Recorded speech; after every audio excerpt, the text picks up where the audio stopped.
Prashant Shivaji bore, हे माझे चुलते सुभाष किसन बोर. आम्ही खडके पिंपळगाव मध्ये राहतो. आम्ही आता नुकतंच घराचं काम केलं होतं, त्याला 11 ते 12 लाख रुपये खर्च केला होता. पण या वारा वावदानामुळं अख्खं पत्रा आमच्या घराचं उडून गेलं. कुठं गेले तोडून? कसं वारं कोणत्या दिशेने आले? वारा या दिशेने आलं. कोणत्या दिशेने? या दिशेने आलं. किती वेग होता त्याचा? लय वेग होता. आता पत्र उडून गेलं म्हटलं चक्रीवादळच चक्रीवादळ. दाखवा बरं कसं नुकसान झालं ते.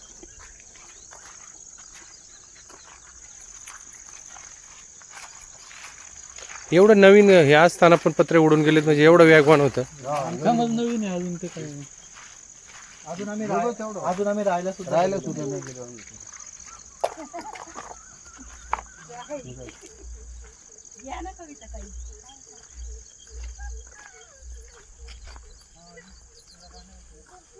किती लाखाचं नुकसान असेल हे? त्याचा अंदाजच नाही साहेब, किती लाखाचा असेल किती नाही. आता जेव्हा काय होईल तेव्हाच कळेल आम्हाला. तरी 3-3.5 लाखाचं नुकसान समजून. तुम्ही खर्च किती केला होता घराला? 11 ते 12 लाख रुपये खर्च केला होता. तो ही जेव्हा वादळ आलं तेव्हा घरामध्ये कोण होतं? घरामध्ये आम्ही ना फडीमध्ये होतो. हा, जसं वारं सुटलं ना असं आहे का, आम्ही का उचकाय लागलं ना, आम्ही का इथून लगेच पळालो. तिकडे गायचा गोठा आहे ना, तिकडे जाऊन आसरा घेतला. हा तिथे जाऊन आसरा घेतला. गोठ्याला काय झालं नाही? जनावर बिनावर तिकडे. आतमध्ये दाखवा ना. चला.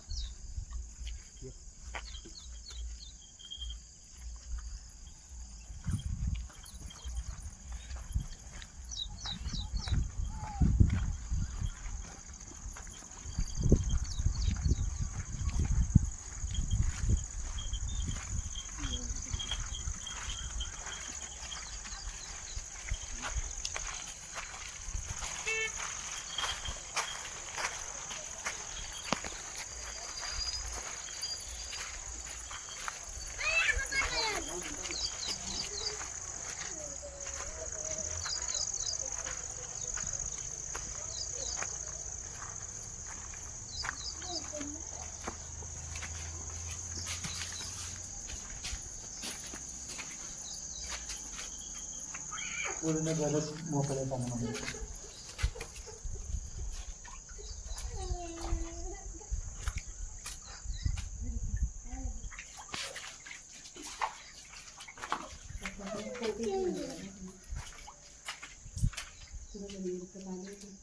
दरवाजे बंद होते.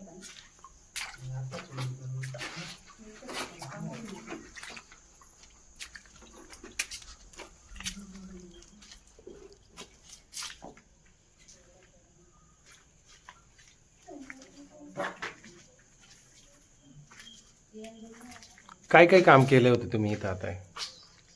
टोटल सगळं काम झालं. सगळं नवीनच आहे. नवीनच काम केलं. पीओपी वगैरे केलं होतं? पीओपी वगैरे केलं होतं? नाही पीओपी नाही केलं. ते आतमध्ये संडास बाथरूम आहे, किचन आहे, सगळं नवीनच आहे. फक्त भिंती म्हणायचं जुन्या. राहिलं म्हणजे आम्ही आलोच नाही. जुन्या भिंती आहे. आठवड्यात 2 आठवड्यात राहिले.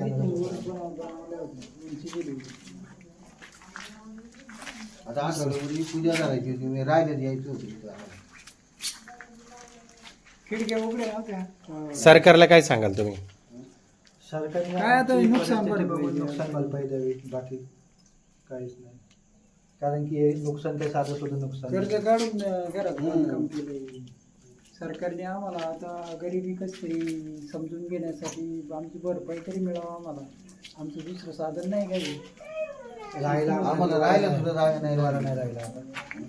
मग आता राहणार कुठं तुम्ही? आता काय, आता कुठेतरी सोय करावी लागेल आता. हे का धान्य आहे बाहेर, धान्य सुद्धा अख्खं भिजले. भिजले का धान्य? हा, दाखवा बरं.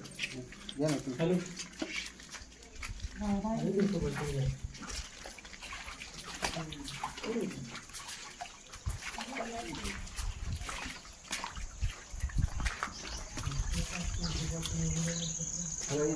छापी होती, असा पाऊस झाला त्याने अख्खं धान्य.